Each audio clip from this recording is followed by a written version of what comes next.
ఈ గ్రామంలో ప్రతి బిడ్డ రజాకార్ల తుపాకులకు గుండెలు ఎదురుపెట్టి పోరాడారు. పులిగిల్ల గ్రామంలో రజాకార్లకు గ్రామస్తులకు మధ్య జరిగిన యుద్ధం సినిమా కథలా అనిపిస్తుంది.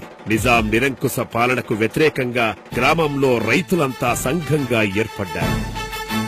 ఒకరోజు అర్ధరాత్రి 2 గంటలకు గ్రామస్తులంతా సమావేశంలో ఉన్నప్పుడు కిరాయి రజాకార్లు గ్రామాన్ని చుట్టుముట్టారు. అన్ని వైపులా దిగ్బంధనం చేశారు. అయినా పులిబిడ్డల్లాంటి పులిగిల్ల జనం భయపడలేదు. అప్పటికప్పుడే ఎదురుదాడికి సిద్ధమయ్యారు. మూకుమ్మడిగా లాఠీలు, వడిసెలు తీసుకుని రజాకార్ రాక్షస మూకలకు ఎదురెళ్లారు.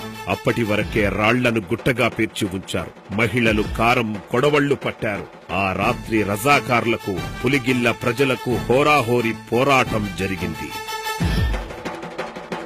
ఇక వీళ్ళు ఈ బయట పసిగట్టారు. మావోని తీసుకుపోయి లేచిరాని లొల్లి పెట్టగానే అక్కడికి వెళ్ళి జనం అంతా బావుల కాడ మోట్లు కట్టిన వాళ్ళంతా ఉరికొచ్చి వీళ్ళు కట్టెలు తీసుకుని మా వాళ్ళు నల్లేట తోలుతారు, ఎందుకు కొడుతురు అని వీళ్ళు బేడెం దియబోతే ఆ ముసలమ్మ కారం జల్లుడు వాళ్ళ మీద, పోలీసు వాళ్ళ మీద. ఇక కారం జల్లని వాళ్ళు ఫరారవుడు, వీళ్ళు ఎమ్మడదలి వీళ్ళు కొట్టుకుంటా ఇప్పుడు ఊరు చివరి అవతల దాకా 1 కిలోమీటర్ దాకా వీళ్ళు ఎమ్మడదలిగిరన్నారు.